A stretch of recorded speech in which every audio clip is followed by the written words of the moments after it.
Good evening and welcome everyone back to the Manny Talks Shooting podcast. It's a podcast from me to you, interviewing anyone I want to in the shooting industry. And today I am honored to have the newest member of Team Anderson Shooting, Mark Sue. Mark, how are you doing tonight, sir? I am having a wonderful night. It's been a good day, and now I'm on a podcast talking to you about shooting stuff. So it makes it a great evening. Yes, it is. We are, for record, we are recording this on the 6th of March. I mean, they sometimes come up kind of close to when they record, so I preface that with the time, guys. All right, so, Mark, first question for you tonight, sir. Shoot. Who are you and how did you get into shooting, sir? Oh, man. Okay, so my name is Mark Sue. I've been in the sport longer than anyone else on the Anderson shooting team, which is both good and bad. And I'm also probably the oldest member of the Anderson shooting team. I'm 37. I'll be turning 38 this year. So I got involved in USPSA or competition shooting back in 2010. So it's not quite 11 years because it was like October 2000, my first match. But I did it because I grew up in New York, and guns were basically a thing that you really didn't do much of. My dad had a pistol, and he taught me the safety rules, but we almost never shot it, maybe once a year. I always thought they were cool, but he had to go through a bunch of hoops and legal stuff to be able to own and keep his firearm, and we couldn't even shoot it in the state. Really, it was too much of a hassle. So when I moved out here after college in Oregon, I live in Oregon now, and I found out that you could not only just buy a handgun once you were a legal resident and pass a background test, but you could also get a license to carry it. I was blown away. So I went out, promptly legally bought my first firearm, got my own concealed handgun license, and carried a handgun around for a year. And then a year later into it, I said, hold on, self, you don't even know how to shoot this thing. You can barely hit anything with it. Why don't you go and learn how to use it? So I took a couple defensive classes, basic handgun skills, more intermediate level handgun skill stuff. I sucked. I could barely hit anything. But one of the instructors said something. He said, if you want to learn how to shoot well, go and compete. So I found a local shooting club in my town, and I just showed up one day at one of their outlaw steel matches and shot it.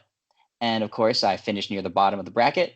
I was using my little 3-inch 1911 compact 1911 and 9mm. I could barely hit anything with it, but I finished the match and I had a blast.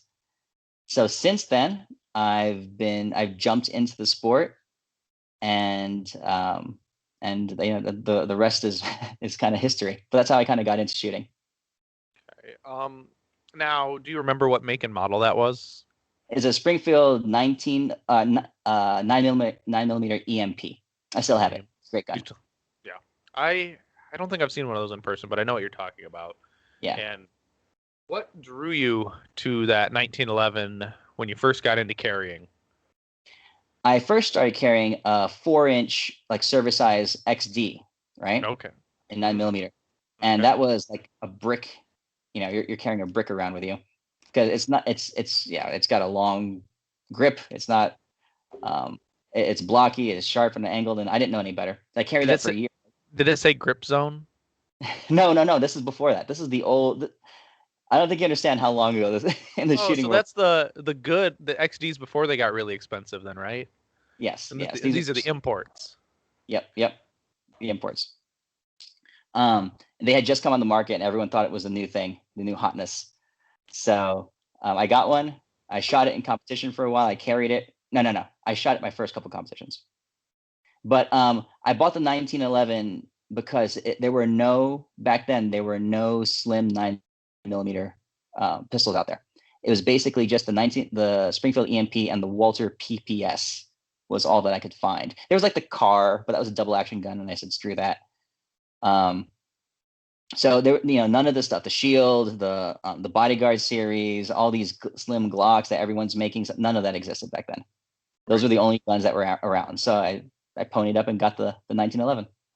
Awesome. I don't see anything wrong with that. Besides that, I mean, Was it prone to failures? It was. I had to send it back to Springfield, but they made it right. They didn't charge me a thing. They paid shipping and everything. They tweaked it a bit, and it's been flawless ever since. So you said you've taken some defensive pistol classes when you first started, and then you started competing. What other formal training have you taken besides those, if any? In competition or in like Shooting in defense? general. So in competition, a couple of years in, yeah, I had just made master class. So this was 2000, maybe early 2013, 2012, late 2012, something like that. I made production master, I think, about 2 years in. So this might have been 2013. I took a class with Manny Bragg, and he taught a great class, opened my eyes to some cool things about trigger press and about movement. A couple years later, I took a class with Bob Vogel, which was also excellent. And that guy can do some things with a gun that I like blink. And first of all, I'm amazed that you could do that. Second of all, why would you even try to do that? Mm-hmm. I'm talking like he's teaching us how to shoot swingers, right? So he puts a swinger up. It's a side revealing swinger, so it's obscured vertically, and to the right. So it has to pass the 50 the vertical way, vertically before you can see it. Does that make sense? Yes, You see half of it. You see half of it there. So he sets up a swinger that way, and he says, "Okay, I'm going to teach you how to shoot swingers." So the swinger is going to come out, and you have 3 exposures, and your goal is to get as many headshots on it as you can. Right? And this is not like a close swinger. This is like a 12-yard swinger, right? And I'm like, "You're crazy. Why are you shooting headshots on a swinger?" He says, "Well, because I want to teach you how to shoot swingers. Here, I'll show you." He pulls the swinger, and the thing comes out, and he's like, bam, bam, bam, bam, bam, bam, bam, bam, bam, bam, bam, and like he had like 14 or 15 hits on the head, as it's being exposed. Stuff like that. I mean, I guess it'll teach you how to shoot swingers, I guess. Yep. Yes, it would. I mean, that's, oof, I don't know. I mean, I'm thinking about getting myself a swinger, but I don't know if I'm going to do headshots all day on swingers. Since that class, I've never tried to shoot a headshot on a swinger. I mean, if I was going to see that, it'd probably be Shannon Smith trying to do that at some match. I'm going to just give you the whole head zone of this USPSA on a swinger. But yeah, it was crazy. But so then I took that Bob Vogel class, and that was probably 2014 or 15. And after that, I kind of entered my down phase, which I guess I could tell you about. I could tell you about later. And I didn't take another class until Steve Anderson in 2020. So that's my competition training. In the defensive world, I teach concealed handgun classes. I'm a certified force-on-force instructor and stuff like that. Oh, that's cool. See, I didn't even know that about you. So yeah, pretty cool. Now I know. But that's great. How many students do you normally see in a year? Last year I probably taught 1, 2, 3, 4, 5, between 50 and 70 students. I'm not. It's a very much a side gig. Side gig. Yeah. Cool. I mean, at least I'm glad you're teaching them, because we need more. Everyone needs to go get their license. Well, I don't believe we should have to have licenses, but I believe if you're able to, go get your license. And I do it for safety's sake. I want people to be safe and confident and competent. Yeah. Because there's tons of people out there running around with a concealed handgun and have no idea on how to use it, and I don't want them shooting me if something bad were to happen. Yes, so. And you always see these terrible memes on the internet about those types of people who don't have the training, that are the ones who are underneath their car with their weapon-mounted light, looking for their keys with their gun. Oh my goodness, yeah. Yeah. Yeah. So go ahead and tell me about your slump. You're from 2015 to 2020. What was up with that? Okay. So I started in 2010 and practiced as much as I could. And back in 2010, there weren't really any resources. like, and Steve Anderson had written Refinement Repetition slightly before that, I think. And Brian Enos's book was out. But back when I started, there wasn't much beyond that. It was all I was trying to learn everything from like posts on Enos's forum, and a smattering of YouTube videos, that kind of thing. Oh yeah, because this was the forum days. I remember Uh-huh. the forum days, but I was never not part of that forum. But I remember when forums were big. This is when, like, before Facebook was really a thing. Mm-hmm. Oh yeah. I understand, listeners. You might not know what a forum is, so Google it. Find out what a forum was. Yeah. Essentially, it's a bunch of different chats and whatnot on certain topics that people have specified out. I mean, they're pretty cool. I think Enos is still around. I don't have a login on Enos, but I'm assuming it's still there. Yep. Enos was the source for information. And if you wanted to get some laughs, you go to Duty Project, which was Stager's kind of I don't know, stomping ground. It was really funny. So anyway, so 2010 to 2012, I practiced pretty hard, and it was all kind of stumbling about, learning my own way, just figuring stuff out. Made masterclass in production, and then I took my class with Manny Bragg, and then I was like, I'm not quite sure where I'm going with this. I think I'm going to switch divisions. And that was also the year my first son was born. So I switched divisions. I jumped to open. I shot open for 2 years, and I made master class in open between 2013 and 2015. And then my open gun broke, and I went back to production, and I had my second kid. And after that, I kind of stopped practicing. And when I say stop practicing, like, I mean, I did 0 dry fire. I could probably count on one hand how many times I dry fired a year between 2015 and 2019. Okay. I would go live fire. I shot several thousand rounds a year. But so I was able to not let my skills degrade. But I would say I didn't make any progress those years. What I did do was I jumped hard into match directing. So my full investment in the shooting sports was in match directing. So I've put on the Oregon State Championship every year at my local range. I run my local club. I put on monthly matches. So that match I shot at this morning was my local match, and built up a pretty good, pretty big into the shooting community up here in Oregon. I know all the guys. I know all the match directors. We're friends. I know the range masters in the area, all the ROs. We have a lot of fun together putting on matches. So most of those years I spent putting on the best matches that I could, level 2 matches, majors, that kind of stuff. And that went on until my last son was born in 2017.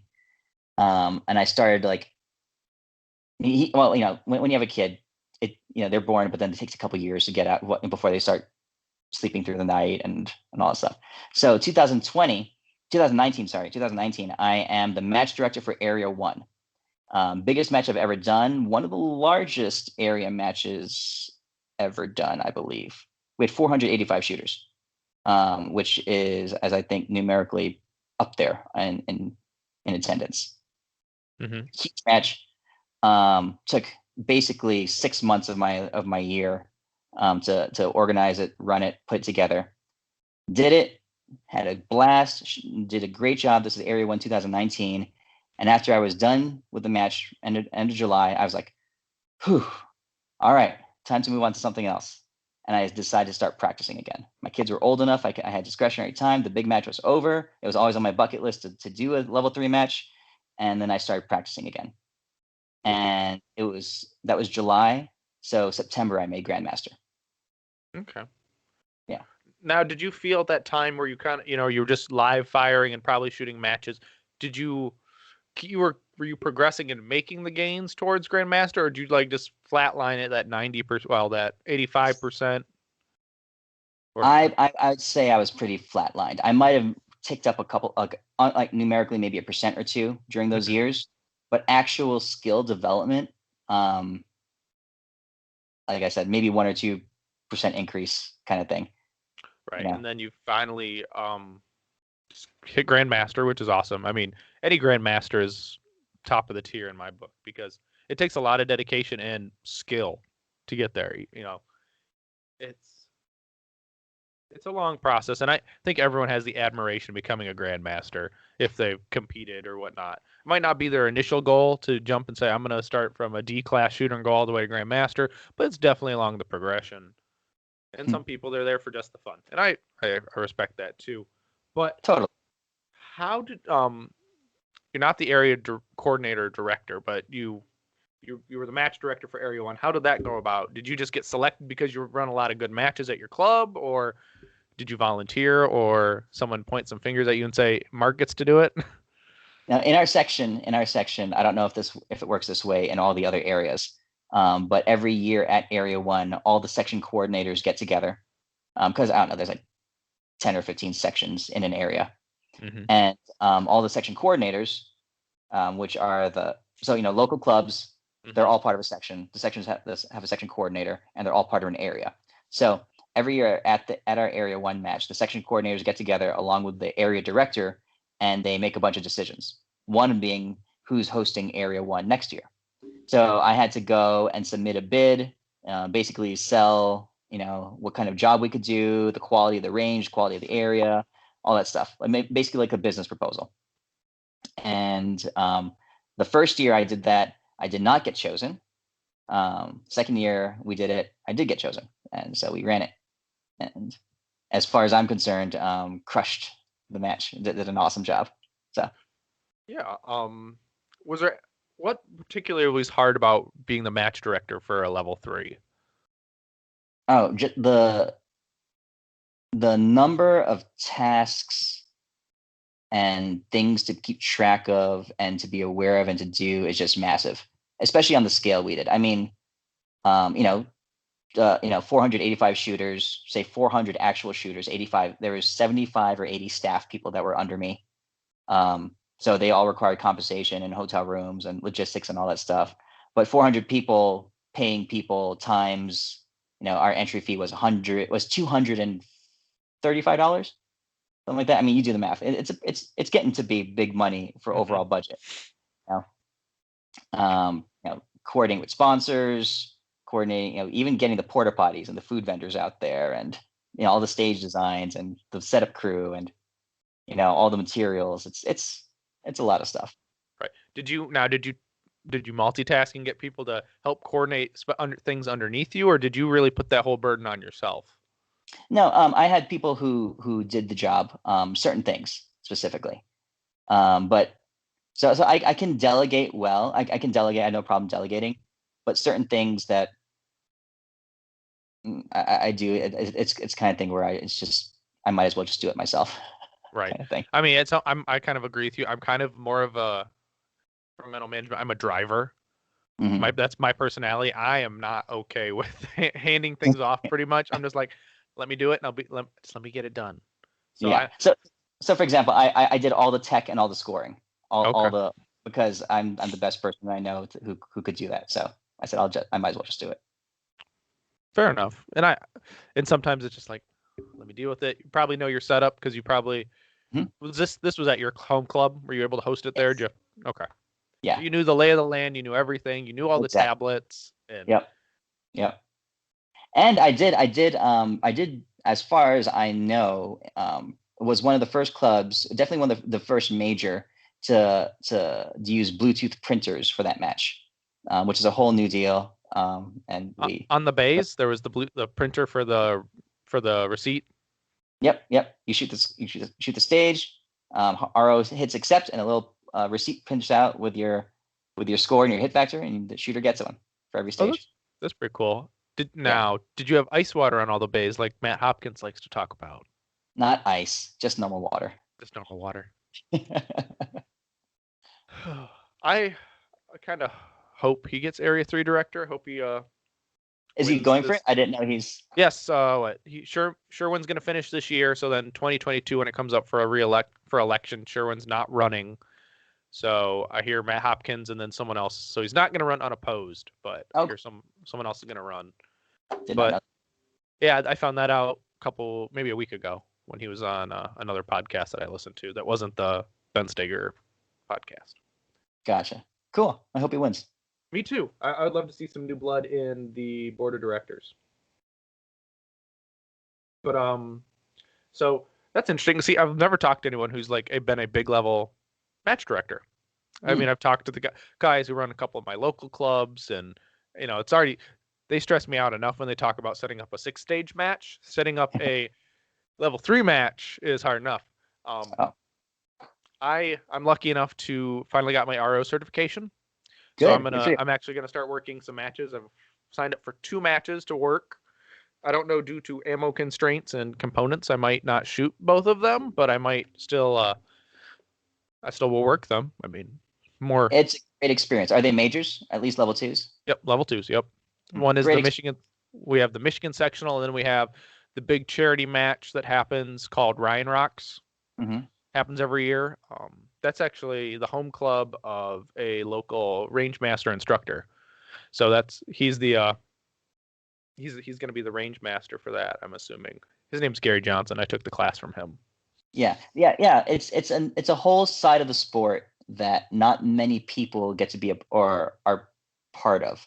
A lot of high end shooters, especially the professional shooters and stuff. They focus so much on on improving their skills, going and but there's a whole undercurrent of volunteers and good old boys who just want to help matches run just because for love of the game. You know, Absolutely. yeah, and it's really cool. It's been a lot of fun to be part of that culture and know who the ROs here are, who the good ROs are, and all that stuff. So yeah, I mean it's a ton of work. A lot of competitors don't know how much work, blood, sweat, and go into making these matches. Yeah, and it definitely I do see that, and even just taking the level 1 seminar, which I recommend everybody to go take. It Mhm. costs you maybe 50 to 60, time you're done, even if you just get to drive there every day, maybe $60 for the 2 days. But I think it's worth it because you kind of learn some of the rules that you necessarily wouldn't look up in the rule book to make you a better competitor. Learn the Mhm. rules, Oh and yeah. like I didn't even know there was such a rule stacking rules for Oh yeah. Virginia count. I'm like, I would have known that when I shot my first class fire match. Oh my lord. I just started it was like my second month into the game. And I'm like, I murdered some Virginia count classifiers. Yep. Yep. Yep. It's well that little try to like if you try to shoot El Prez and saying like instead of 2 on each, I'll just shoot 4 on each and save time or something like that. Hmm. Nope. It's been tried before, been rendered illegal, Yep. and you will be slammed, crushed with penalties. Yes, that is true. You all the penalties. But running a match or working as a staff member in a major match, it's a great experience. You do learn a lot about the sport that you wouldn't have known otherwise, and you get to see nuances of the rules. Like, I mean, do a lot of shooters know what their options are if a call doesn't go their way? Do you know Right. how to run how to file an arbitration if things get pretty dicey in a match, or yeah, stuff like that. Oh, absolutely. And it's just you learn the things you're allowed to get away with. And I think Hmm. everyone then I see a lot of people on the range that ask, "Can I do this? Can I do that?" To like the more seasoned guys, and like, oh, you might be able to, but if you took the time and you found out the rules, you could really know what all your options were. That's right. And it's interesting. I'll save that for later. But anyway, Okay.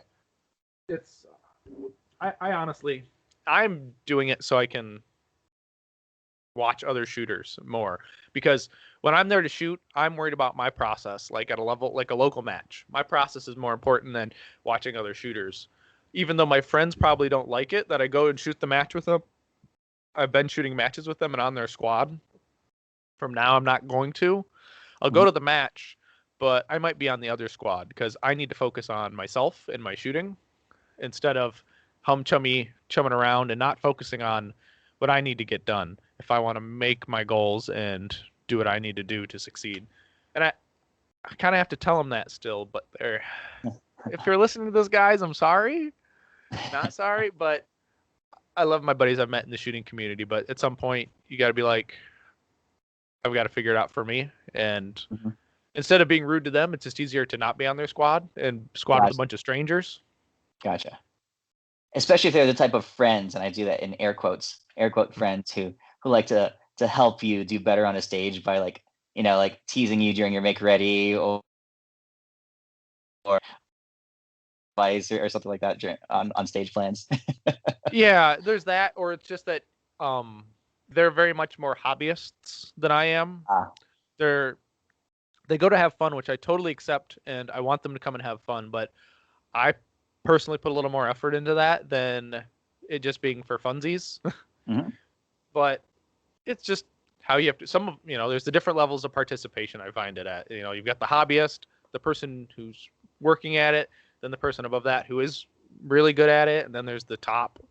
So, and I'm trying to make it to the top, but less about Yeah. me, more about you. So you are a grandmaster production shooter, but I saw on Instagram you dabbled in carry optics maybe a month or so ago. For a month, yes. Yep. And I did that. So and so I would honestly here, I would say the moment I made Grandmaster, September 2019, I think, maybe Mhm. October, something like that, was actually the beginning of my shooting uh, learning journey, or maybe not even the halfway point than that. Just more and learned more about shooting since then than I ever have before, and a lot of that was meeting Steve Anderson. I took his class in May 2020, and he kind of put together the pieces for me about mental game, how to practice, how to train. I literally been stumbling my way through it for 10 years, just trying to get better, trying to do this, make this happen, force this to happen. My balance between my conscious and subconscious effort in state actual matches, and I would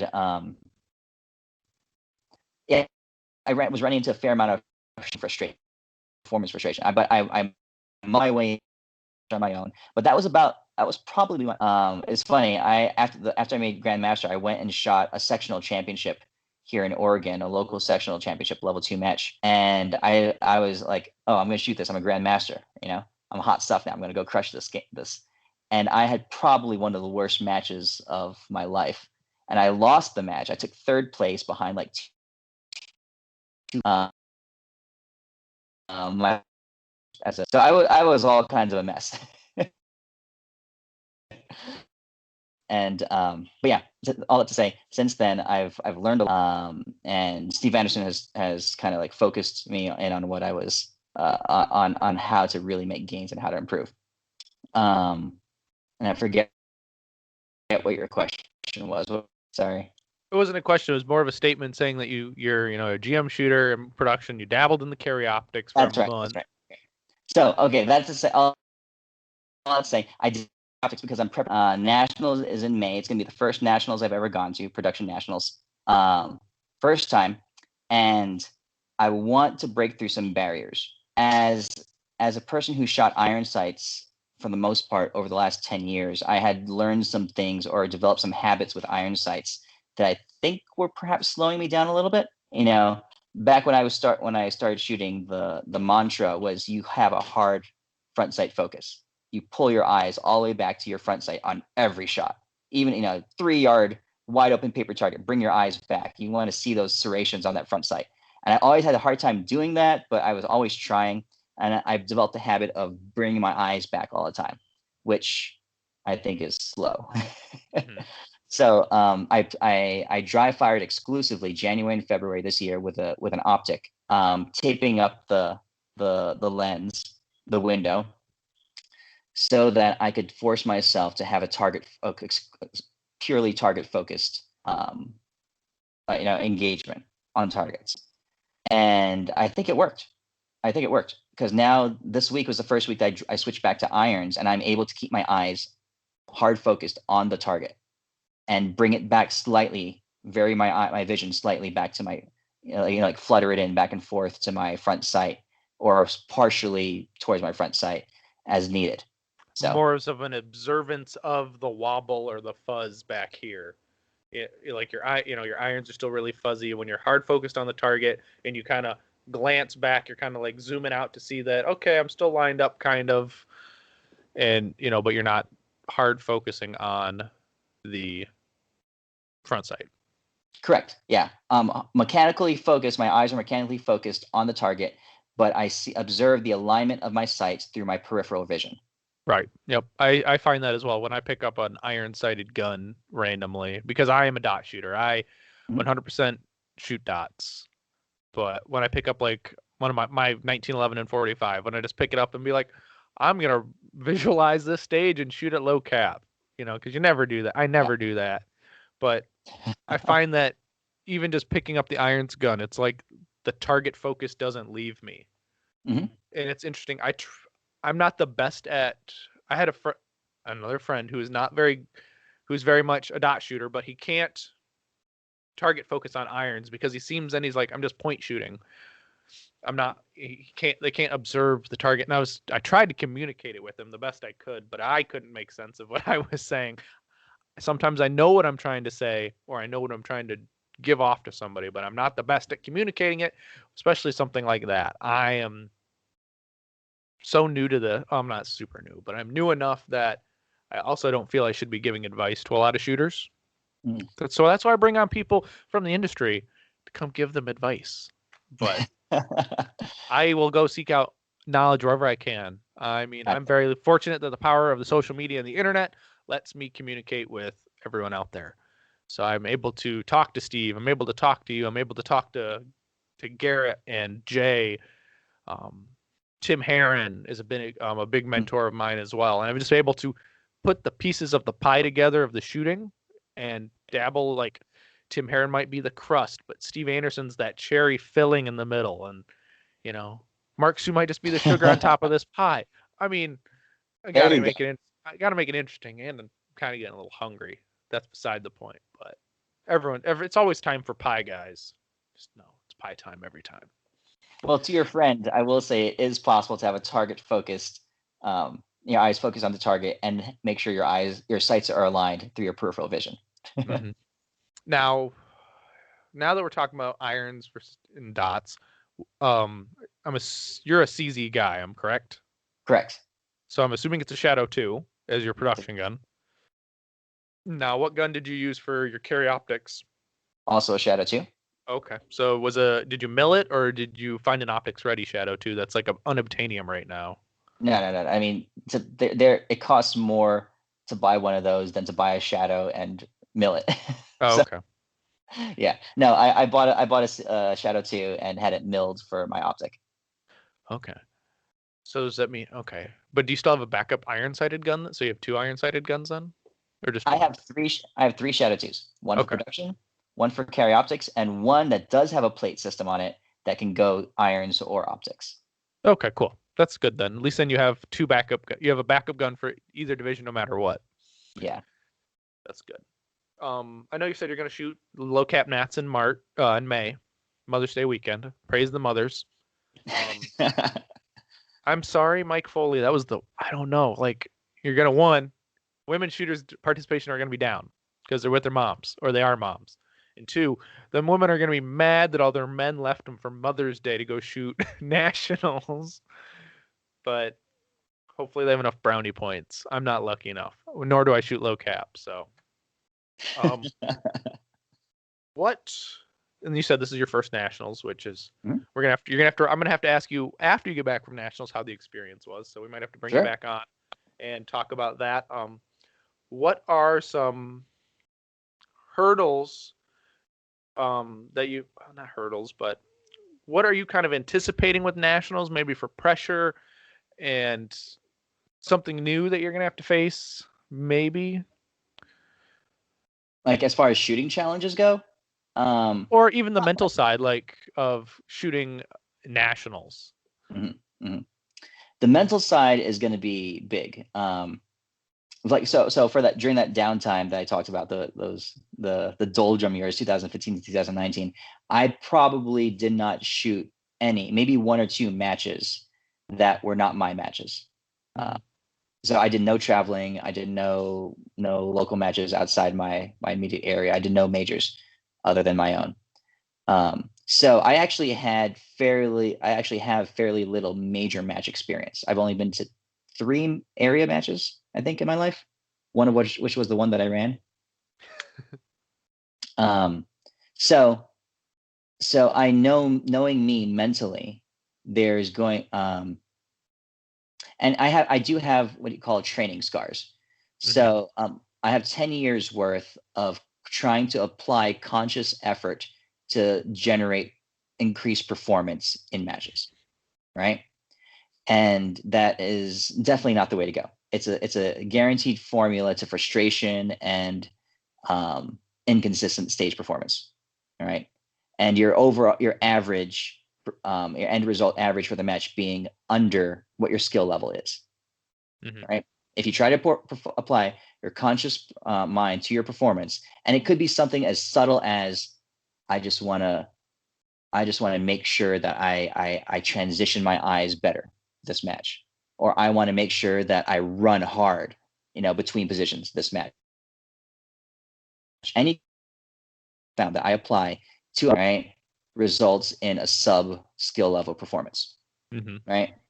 And it can be really nuanced. But anyway, so I'm anticipating having to try to apply my mental process, my new mental process that I have now, and have it just be ironclad for nationals, because the old training scars are going to want us to seep in, and they're going to say, look at all these guys, they're going faster than you, or look at all these guys, they're more accurate than you. Oh man, look, did you see that guy? He just crushed that stage. I'm going to say, I can go faster than that, Hmm. or I can do that. Or I can take that risky activator sequence just like that. And that's going to be going through my mind, because that's what my 10 years of USPSA before Steve Anderson was like. Hmm.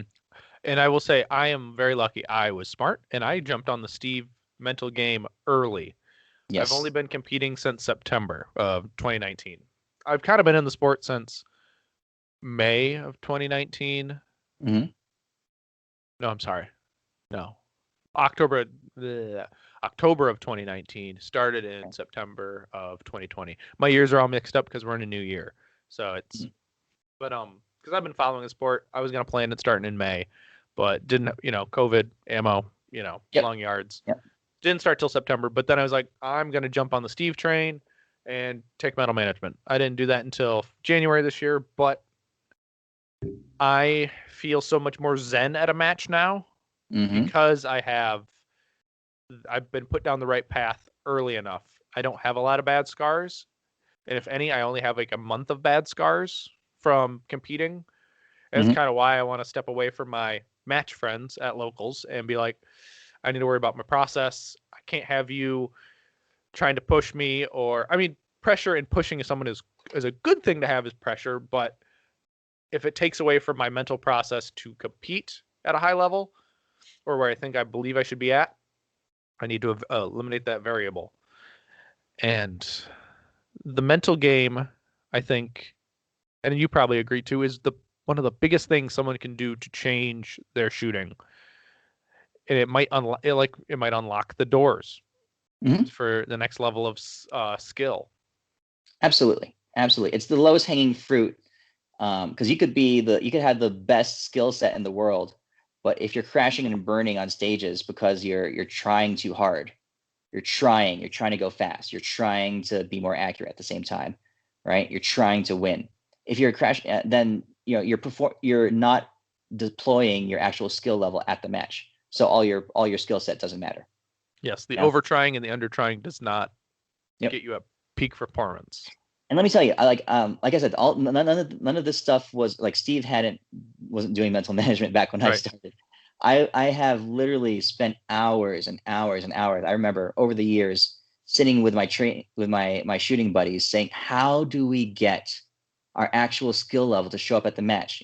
Even just 85, even just 90% of our skill level, 85, 90% of our skill level to Mhm. actually show up at the match. And we couldn't figure out how to do it, you know? Um, but now we do. Now I know. Right. And it's impeccable to be able to implement. 100% of subconscious skill at a match. Mm-hmm. Yep. And I'm not going to give away all the sauce, but honestly, guys, go out and take mental management. Go hit Steve at AndersonShooting.com.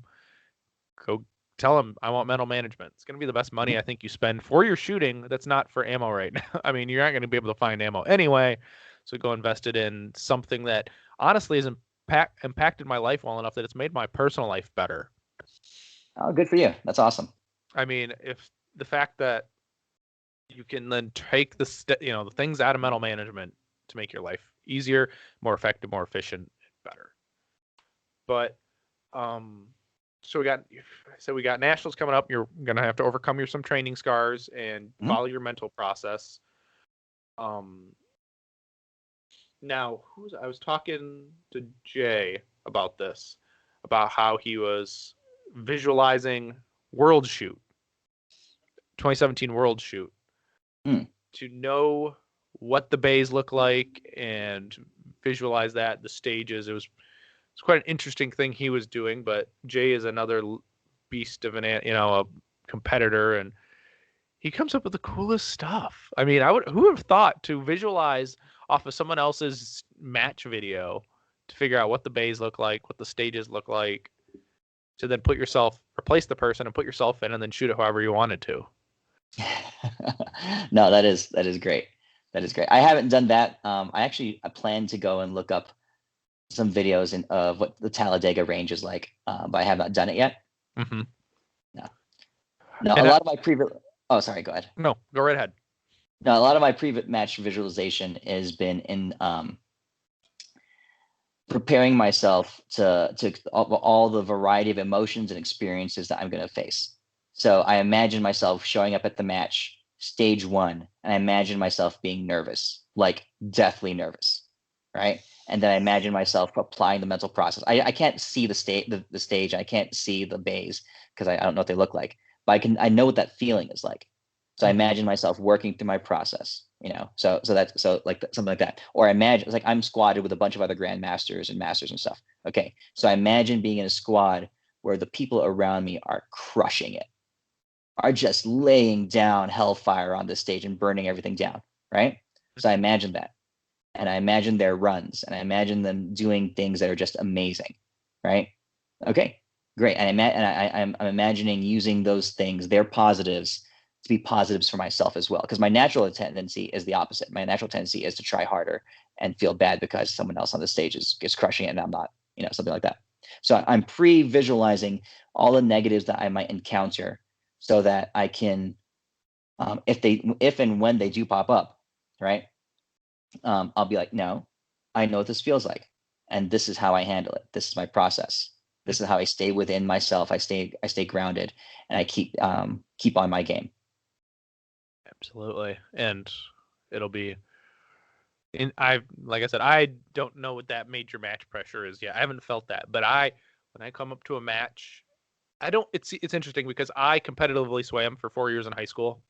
So I know what that pressure of right before the go button is, and it doesn't bother me. Like I go up to get told to make ready. You know how everyone says the buzzer goes off and the stage plane goes out the window and they forget everything? Oh no. Mm-hmm. For me, I'm calm, cool, and cool as a cucumber when it comes to, all right, let's do this. I'm ready to go. Good. It's just one of those things of like I'll relate it back to competitive swimming. If you're on that block, you're in the position ready to jump. Any noise you hear or see, you're going to go on.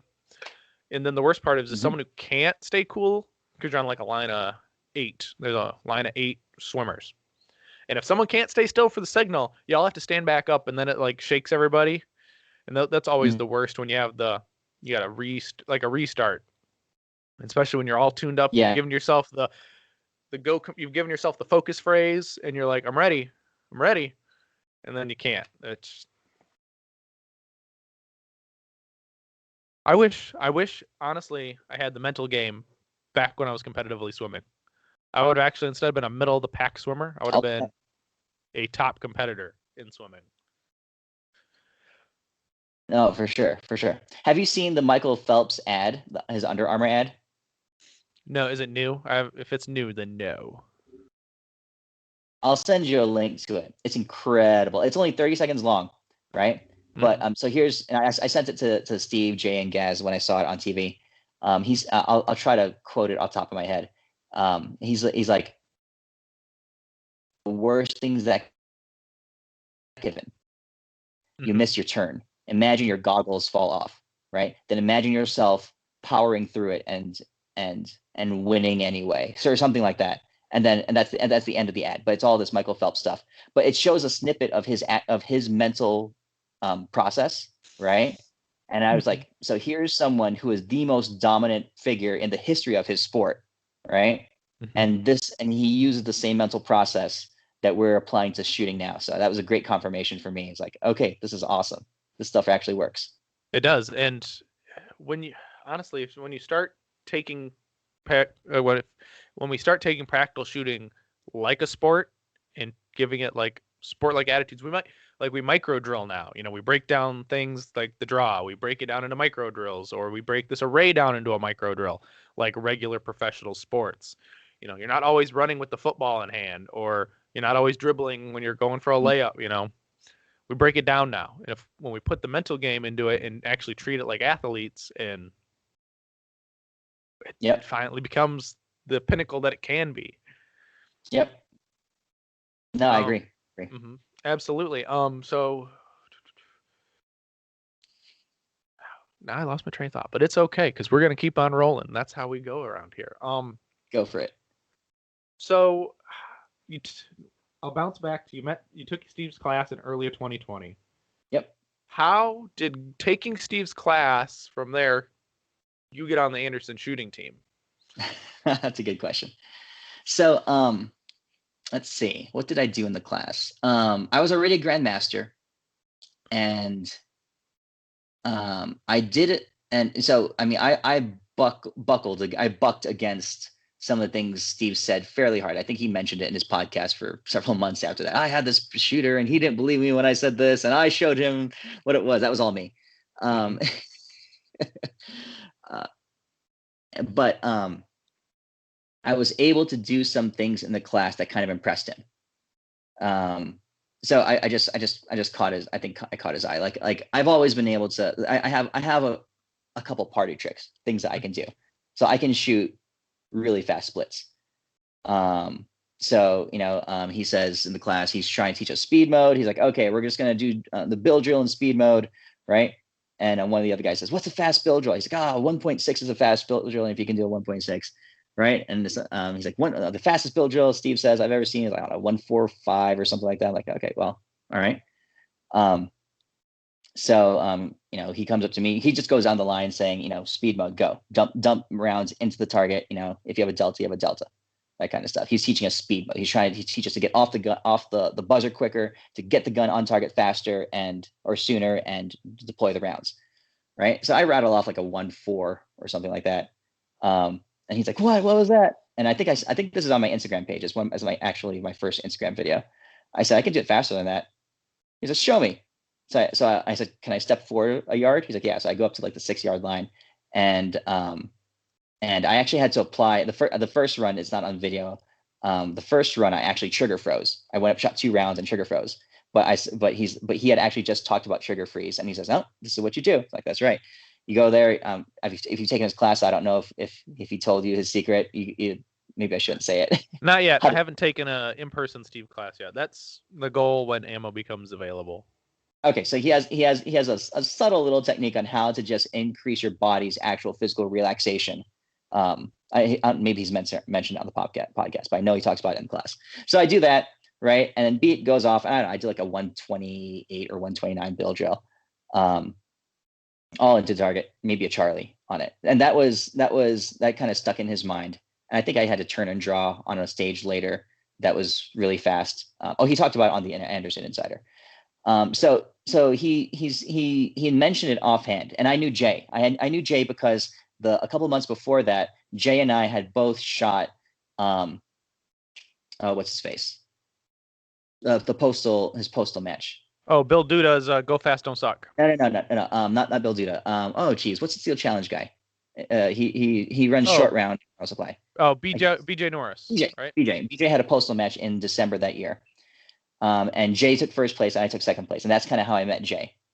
So Jay and I had been texting a little bit and chatting. And so when I'm taking the Steve Anderson class, I'm saying, oh, hey, Jay knows you. He's like, yeah, I know Jay.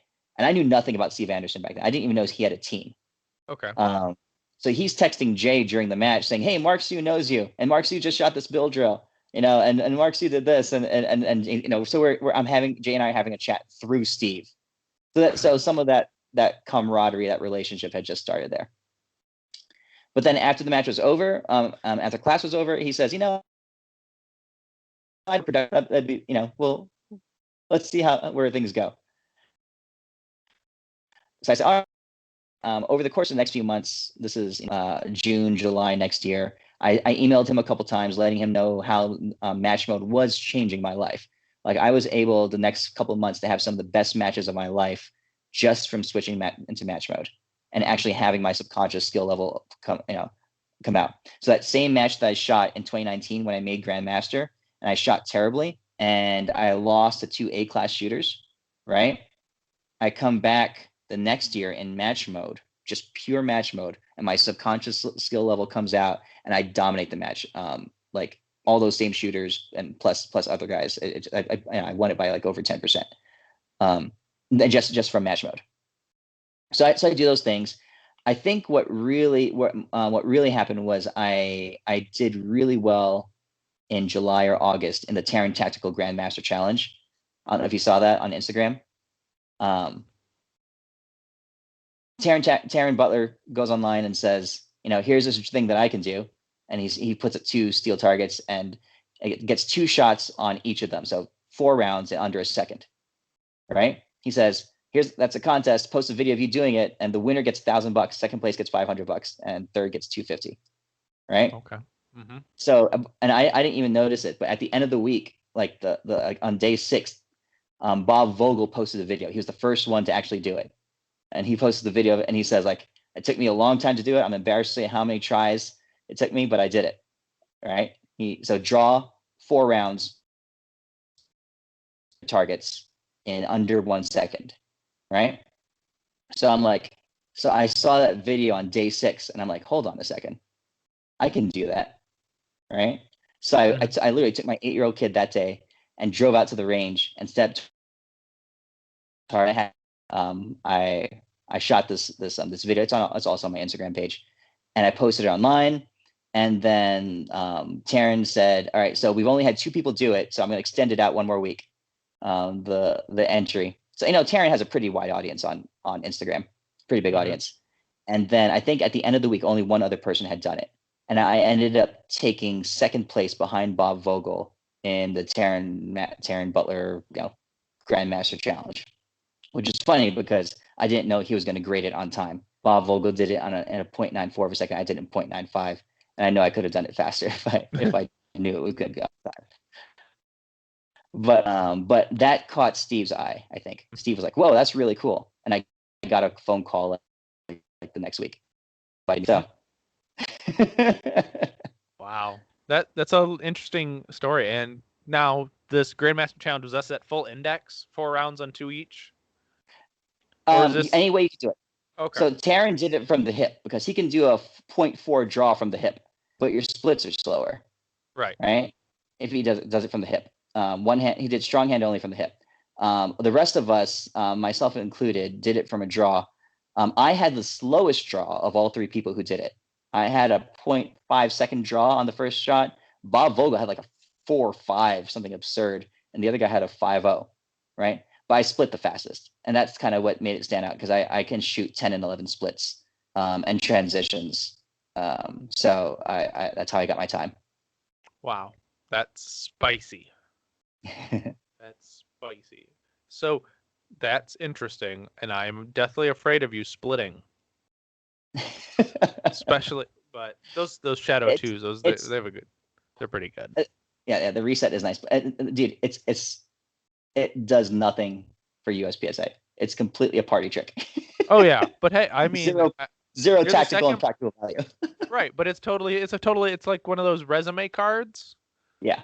Split like a beast to check. There you go. Yeah. Um, I know this, and this is kind of off topic, but I want to kind of go and talk about the rule changes real quick with you, since Oh, this is sure. right after that happened. Sure. I'm a high cap guy. You're a low cap guy. I need to hear from the production shooter what you think of what they did, and we'll take it like piece by piece because there's a couple different parts to it, and Okay. to allow the one thing you had to add X, Y, and Z to get that. So Okay. now I agree with this. I'm assuming you might agree with this. AIWB is a good thing for the sport in Yes. carry optics and production. Gets more Yes. I agree. participation. Yep. And allowing that means gear can be anywhere now. Yes. What's your thought? I mean, you're probably going to like it because your mags aren't behind your right butt cheek anymore. I mean, I like it, but what is your thought? Are you going to move things up? Or are you going to kind of leave things where the same because you've got so much myelin of going to that index, those mag pouches? It's funny. I was actually just talking about that today with one of the guys in our match, who is one of the top range masters in the country. He's actually one of the range master instructors, a very very elite group in the NROI. And we were talking about the nuances of the rule and what that meant. And it's so it was fun. That was what everyone was talking about today. I personally think it's fine. Mm-hmm. I was like, oh geez, now I'm gonna have to start practicing reloads from a different spot and undo however many multiple tens of thousands of reloads I have from the side. But I don't think it matters. I mean, maybe you stand to gain what, a couple hundredths on the reload by shifting it a couple inches forward to your Mm-hmm. onto your I don't know, your appendix or your belly button. I don't know where you put the mag. Mm-hmm. I think I like it because it makes all those guys out there who are carrying in a T-Rex sidecar, who are carrying their Glock 17 with an RMR on it and a Surefire on the front in a T-Rex sidecar. Now they can come to the match and shoot their rig and have fun. That's Mm-hmm. great. That's great. I'm all for that.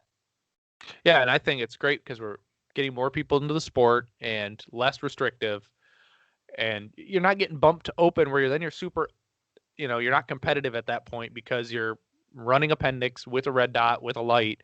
You're not major power factor is not a thing for you because you're shooting box 9mm, and Absolutely.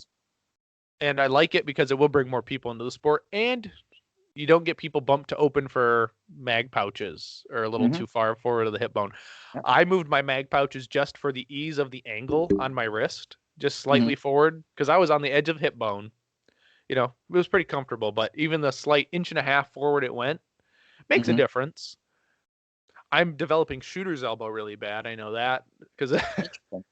well, not just from just doing the reloads, but I hit it pretty hard. I do dry fire 2 days, maybe 3 days, Okay.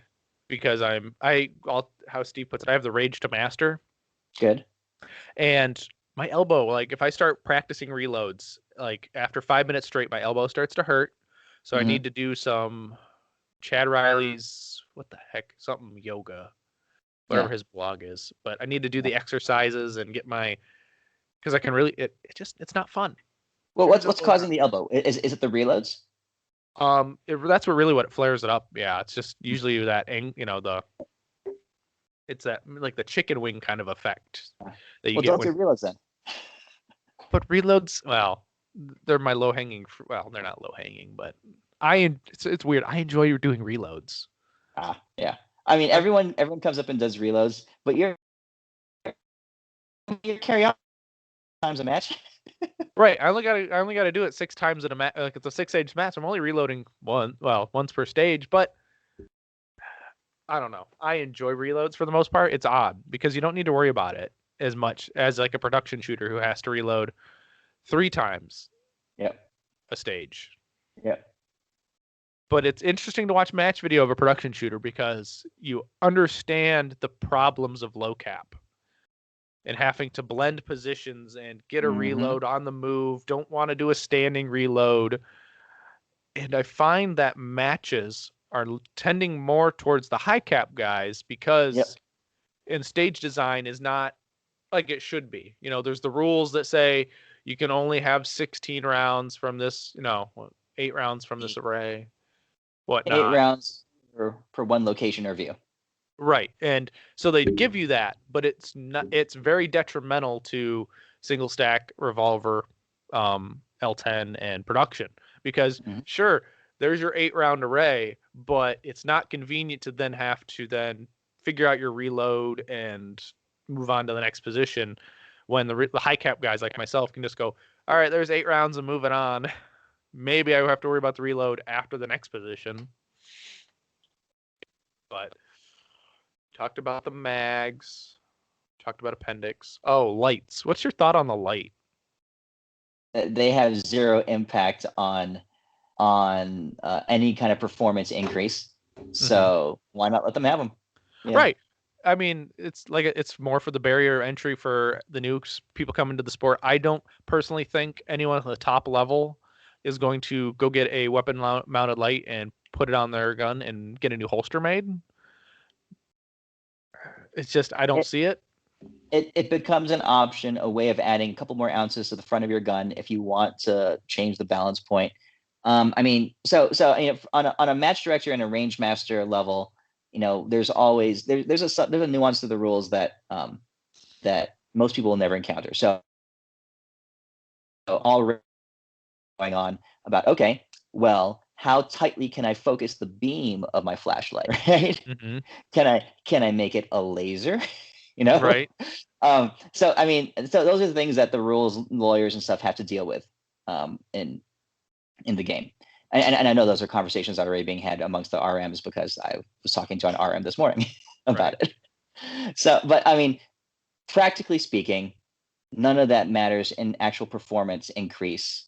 So why not allow it? I'm all for it. But you wouldn't find you're not going to run out and go get a new holster and put a Streamlight or a 300 on your gun, because you don't see the point in it either. Oh, absolutely not. No. But I might roll up in limited one day, rocking my my bedside gun that does have a light on it and all this other stuff, just for the heck of it. So. Right, and that's the best part about it, is you can. And what was the other? Oh, magnets. I mean, the 2 times a year that you would actually use one, where it saves you a second, sure, go for it. Right. I mean, I was one of those people. I bought a magnet today, but that was more for the fact of I've wanted a magnet for make ready and unload and show clear, but due to the rules, you couldn't have a magnet or go to open because of when you took the mag off or when you put the mag on the magnet.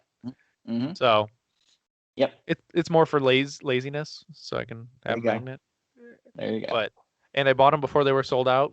Praise the CR Speed gods. It was still there. Yeah, I have one because I shot open years ago, so I do have one on one of my belts somewhere. I got to go find it. Now, speaking of open, was it who built your open gun? A friend, a local friend, because I didn't have much money. I'm a pastor, so we don't make much money. So I did everything I can do on the absolute cheapest.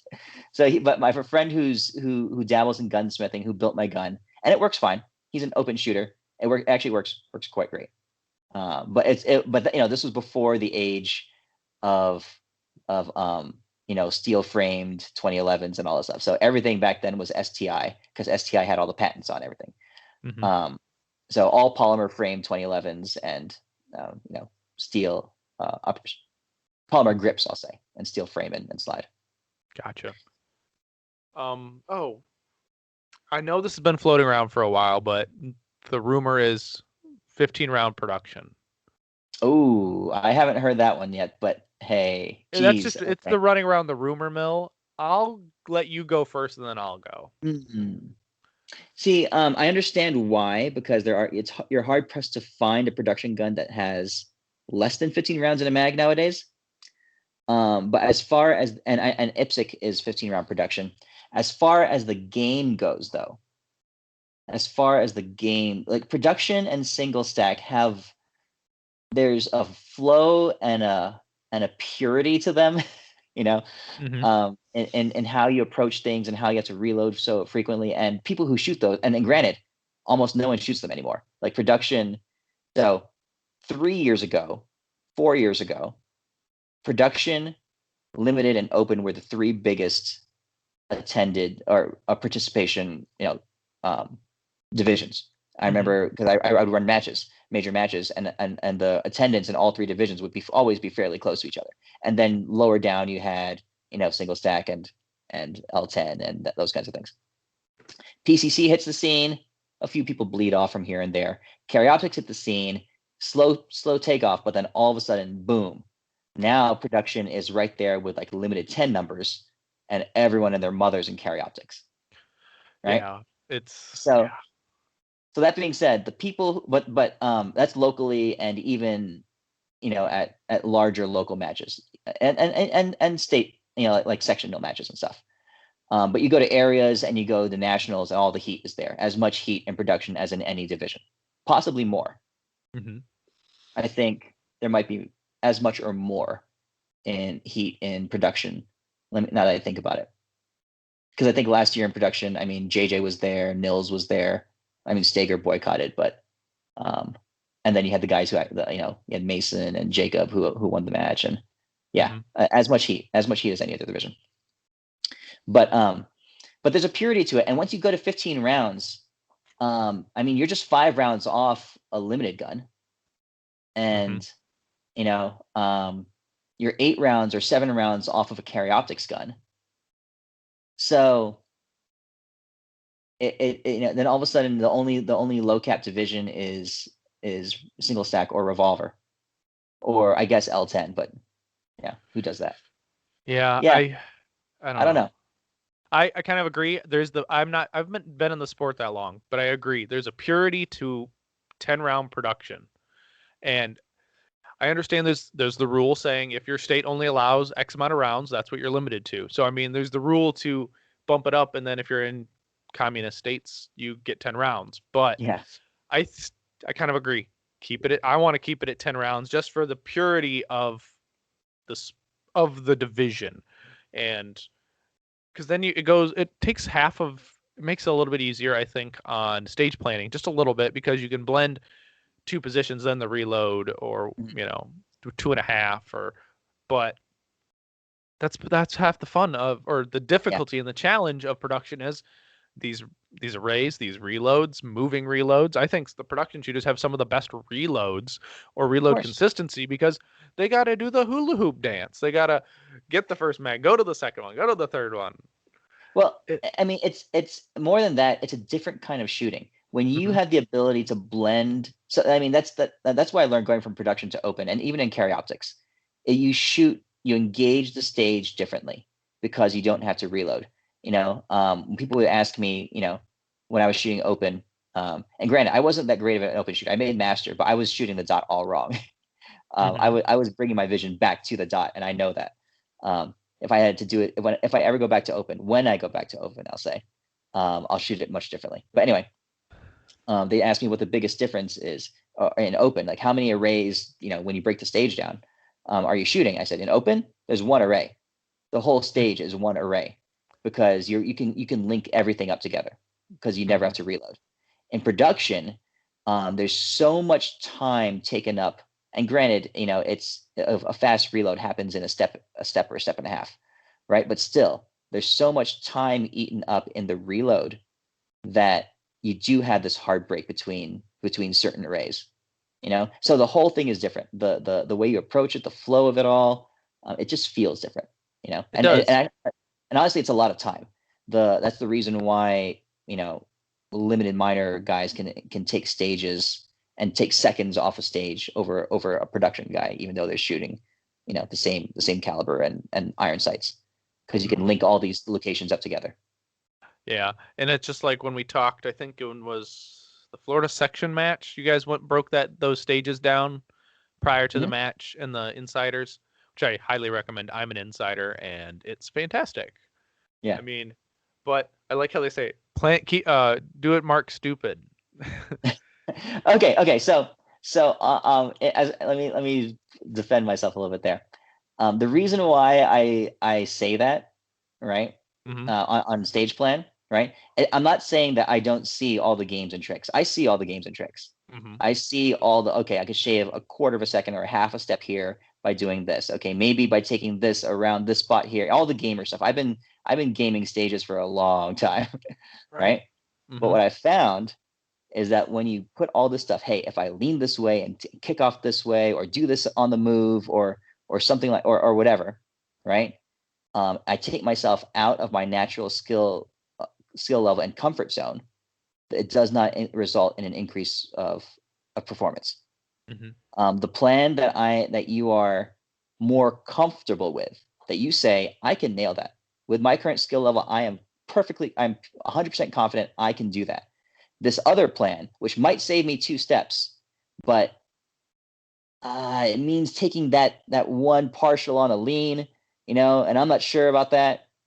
That's an inferior plan, even if on the clock if you pace it out, it would be better.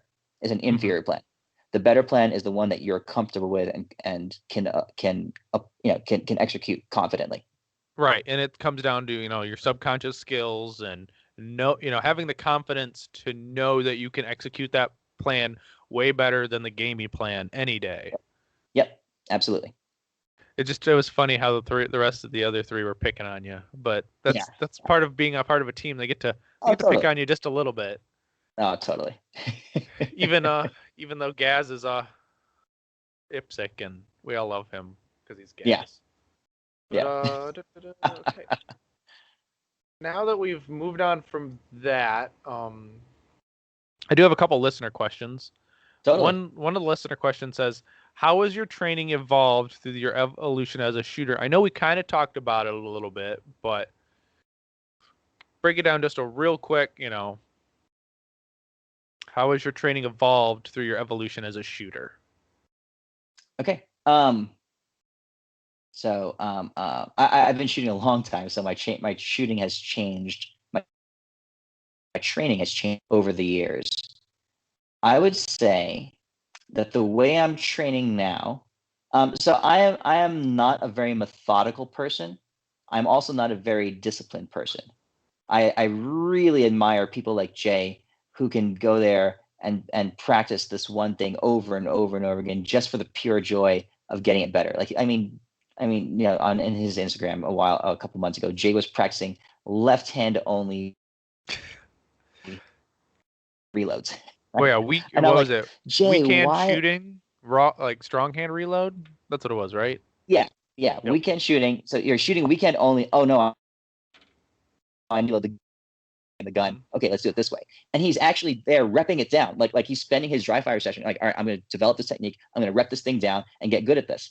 Right. I really admire and appreciate people's methodical nature in doing that. Mm-hmm. Right. Now I'm pretty competitive. So I said, okay, I'm going to do it too. So I spent maybe 15 minutes just powering it, clipped an Instagram video and never touched it again. Right. That's completely different reasons. So I'm not very methodical or disciplined in my just my personality. So I have to practice differently. I have to do things that are fun and spontaneous. I found that if I write down a list of things that I'm going to practice that I have to do, okay, I got to do this. I'm going to do these 3 things. Say, good. I'm going to find some. You know. So for me, I have to. So what I do is I've really liked, and I've never done this before. Before this, ever since I made Grandmaster, ever since I met Steve, I've been starting to practice this way, isolating out specific skills, like hard isolating. So I'm working transitions, right, or something like that. Eliminate everything that I don't need. I'll eliminate the trigger press, and I might even eliminate the gun, right, and just flick back and forth with my eyes. You know, or if I'm working movement speed or exits and entries, right? I won't have targets on the wall. I won't have a gun in my hand, and I'm just focusing 100% of my attention on movement, right? On one aspect of movement. And anytime I'm drilling now, anytime I'm training, I focus on one thing, purely one thing, and I gauge success purely by that one thing. So if it's if it's a reload, okay, on this reload, I want to get a great index with my left hand on the magazine. That's all I care about, right? Timer goes off, I grab it, I get an awesome reload, and I bork the thing, and the mag goes flying across the room, right? Before, that's a negative experience for me. I'm like, oh crap, I suck, blah, blah, blah, blah, blah, right? But now I'm like, no, I accomplished my goal. I got an awesome index, right? So that's a successful rep. So really, really, really micro isolating down to the bare minimum of what I'm trying to work on. That's a massive change in how I used to practice. Before, I used to try to do everything at the same time, faster, more accurate, perfect technique in the part time, with also, perfect sight pictures and centered on the A zone. Go. And that's a recipe for never being able to actually do any of them. So yeah, micro isolating. I'd say that's how I practice now. Boom. That's the one thing you guys learned from that, micro isolation. Just really down to the finest little detail. I think I have a video on my Instagram. So I also don't do Instagram much except for like a personal diary. But of me practice, right? I wanted to learn because in her book, Kita Bussey, or however you say her name, she says most people don't know how to apply 100% of themselves to movement, right? Mm-hmm. We always have some kind of inhibitions, like, okay, don't run your fastest speed. You're running just practically, what you can do, right? Like, okay, what does it feel like to, as soon as all right, so I'll just practice that. So I set up this little course in my living room, right? And it's all movement, and I just mimic put on it target 6 positions with several, full on, 10-yard runs, and all I'm focused on is running as hard as I can and stabilizing. And I think that's good practice. Mm-hmm. It is. I do. Kita's on the list. Done. Oh. Yep. But no, Kita is definitely on. She's on my list. Steve's on my list because I want to get a Steve class and then take Kita's class because movement is so big in the sport. Being efficient with your movement will then, it's kind of like shaving seconds when instead of shaving tenths, you're able to, kind of like that I wouldn't even call it low hanging fruit, but it's definitely something that's very easily obtainable by learning how to move better.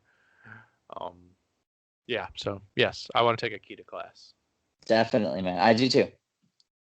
I wanted to read her book, but then I'm like, that's a big book. That thing's like a pillow. There's a lot of there's the font is big and there's lots of pictures. Well, that's good because my attention I lose my attention easily, but that thing that's like a college textbook book. Yeah. Yeah. But now we're getting near the end of the show. I've got a couple more questions.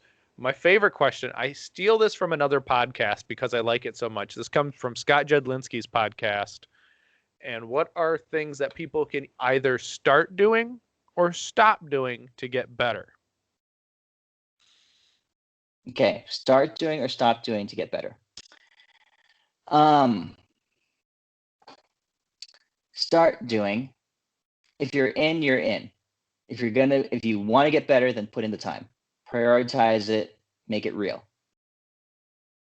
If you don't, you're going to get out of it what you put in. I'll put it that way. All right. Stop doing is stop trying to overshoot your skill level in matches. Everyone wants to go to a match and wants to not bomb the match, not underperform. But it's just as unfair to go in and want to overperform your actual skill level. All right. I'd say go to the match and have your goal be to shoot your game. Right. I don't want, so that's actually my goal for nationals. I have no idea where I'm going to finish. Right. I don't know. With the but my goal is to not overperform my skill level and not underperform it. Mm-hmm. I just want to go there and shoot my actual skill level and see where it ends up. So yeah, those are two answers to that. Right, and I can totally relate to both of those. There are people who I always, when I talk to them online, they're like, "Oh, I want to do X, Y, and Z," but so you tell them how you can get to X, Y, and Z, and they're like, "Oh, I don't have time." They're always making excuses to why they can't instead of why they can. Mm-hmm. And it kind of turns you off to helping anybody at that point, because it's like you tell these people these things, and they're like, when they make excuses why not, or why they can't try something, it just means they really just don't want it. And if you want it, you're going to do it. And I think a lot of people also, they have this mentality of hero or zero. I'm going to either hero it and get awesome, or I'm going to bomb this thing so bad everyone's going to remember how bad it was. Yep. Yep. Which is how I was for a long time, to be honest. And a lot of people, that's the classification system for them. They try so hard that they fall flat on their face, because they either put too much emphasis into the classifier or not enough not what is it? Not enough importance to it. Mm-hmm. Mm-hmm. Now, granted, classifiers are kind of a game in and of themselves. Mm-hmm. I mean, you can. So this is just my opinion, okay? Because I've been in the sport, for like a while, and back for most of my shooting career, so first 7 or 8 years, getting classified was actually fine, because there was a fairly you could make it if you just shot your skill level throughout the years. But in 2018 and 19, so they cranked it up, and then I think in 2020 or something, they cranked it up again. So I made man, some of the classifiers I shot in 2019 would have been. I remember shooting one that would have been like 100%, like 3 months earlier, but now it was like low master. I'm like, what is going on? Right. I will say that I do think that for some divisions, all right, not carry optics, by the way. Carry optics, you're fine. But for some of the more established divisions, like production is this way as well. I'm not sure about open. I think I probably so in open, but production for sure. The classifications on a lot of these the classifiers that the best shooters in the world are probably not going in match mode and shooting at the pace you have to get to make 100%. Now, I'm just talking, this is purely subjective in opinion, but some of them are stinking high, right? So when I made Grandmaster, I said, okay, I'm going to gun these down, right? And I know I think at some point that's what you have to do. I say carry optics is not that way, because carry optics shares the same hit factors as production for the majority of classifiers. So yours is, I'd say, quite achievable just on actual skill level. But some of these, I think Tim Herron says it too. Some of them have been worked so hard and so high that you have to actually go for them. Does that make sense? Like, can you count? Yeah, on can you count? 5 reload 5. The production hit factor is the same as the open hit factor, right? Yeah. I didn't know that. Right. Yeah, go for it. Or really close to the open hit factor, like within like a tenth of a second or something like that. That was actually one of those at my first classifier match, and procedurals all day. Yeah. You just forget the reload. Well, it was either that I forgot that it was 5 rounds. It was one string I forgot a reload where it needed to be, and then it was just like, oh my lord. It's just, but you learn, because it was before it was before the match mode and strat. I still mess up the 4 parts of match mode. I still mess up which order they go in, but anal strat memvis. That's how I know it. Yep. So, I don't like the first word of that though. It's like the worst. It's the most fun part. I will say to you that if I had to do shooting over again, I wouldn't have worried about classification at all. If I took myself now and planted myself back then, I said, who cares? Who cares what you're classified? That means nothing except to pat your ego. Right. How you end up in matches is what matters. So yeah, absolutely. And I mean, I call it the mini game of USPSA, and it's not everything. I mean, just treat it like a normal stage. Do your process, go through it, and if you hit, you hit. If just as long as you follow your mental process and shoot to your level of subconscious skill, you're gonna do fine. Yeah, I agree. Now, we know you're part of the Anderson shooting team. I think you're head of the math department of the shooting team, if I'm correct. Or technology or something. Technology or math. I don't know. Steve will have to let me know if he ever gets back to my emails. Steve does persuade to certain racial stereotypes, I'll say. Right. You're still probably better than math than all 3 of them, but in technology. But do you have any other sponsors, or who are your sponsors, so we can give them a shout out for supporting you? So the biggest one that I've kind of grown up in the sport with is Springer Precision. Yeah, he's a local guy. I know Scott. We're friends.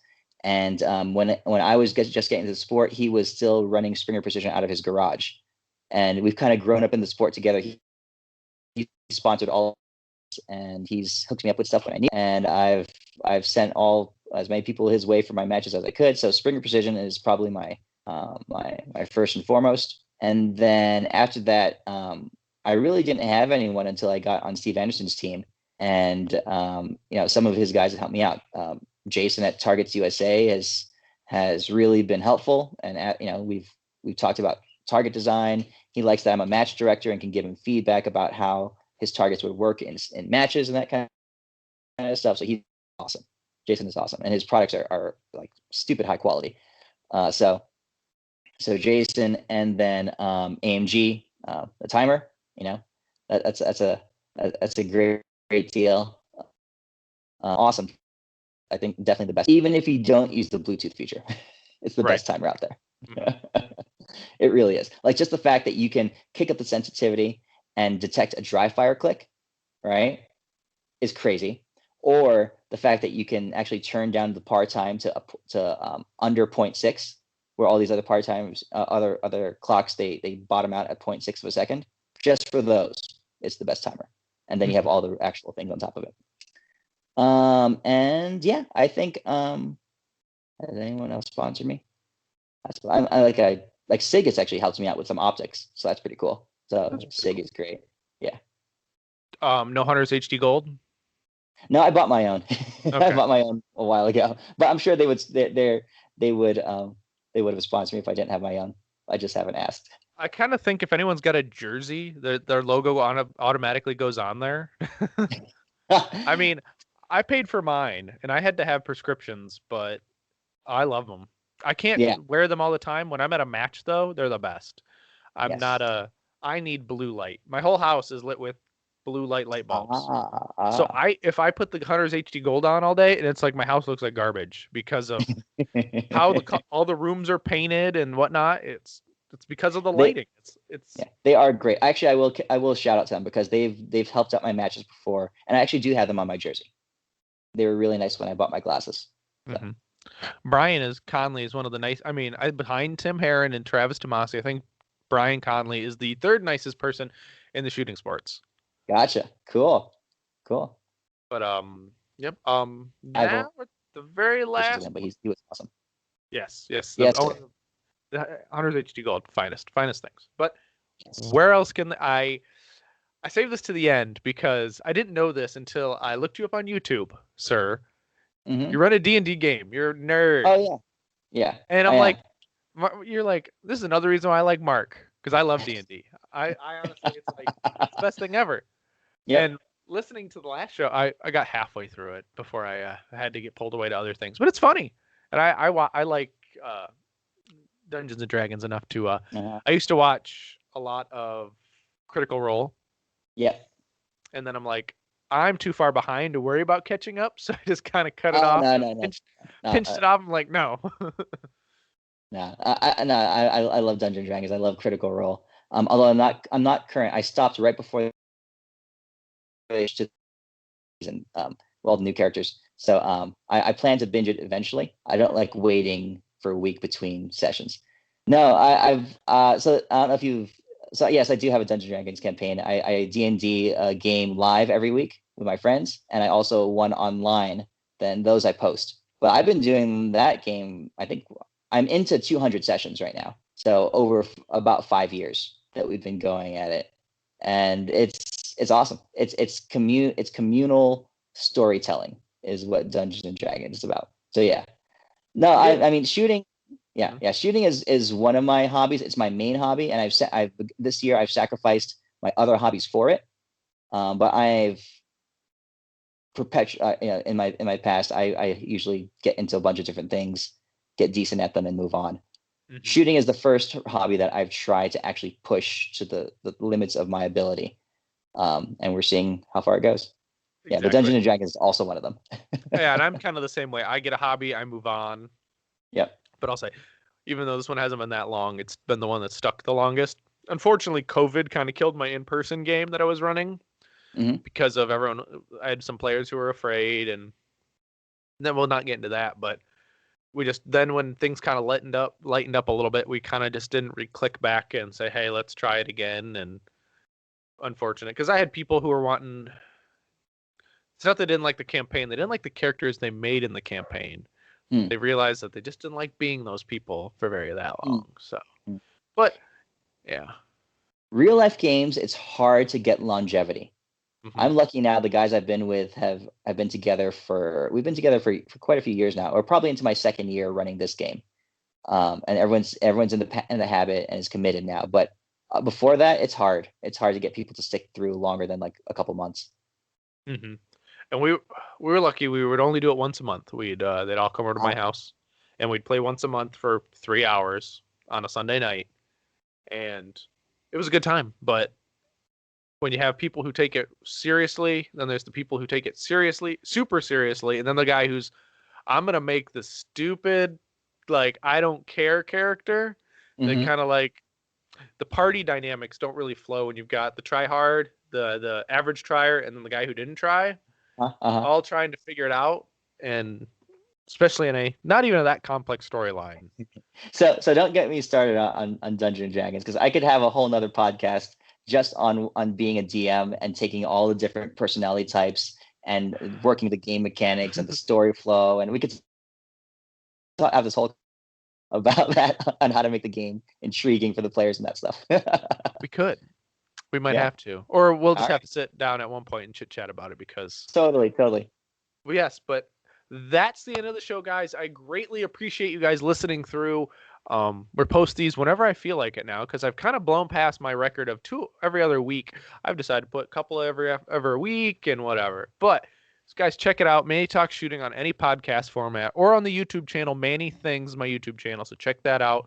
Content a coming besides the podcast, and I greatly appreciate it. You can check out Mark Sue at on YouTube as Mark Sue or Mark TS7 on Instagram, and look for videos. I'm assuming he'll answer some questions because that's how I met Mark, is asking a random question and we started chit chatting. So guys, until next time, get out and do the things and have a good day. We'll catch you on the next one.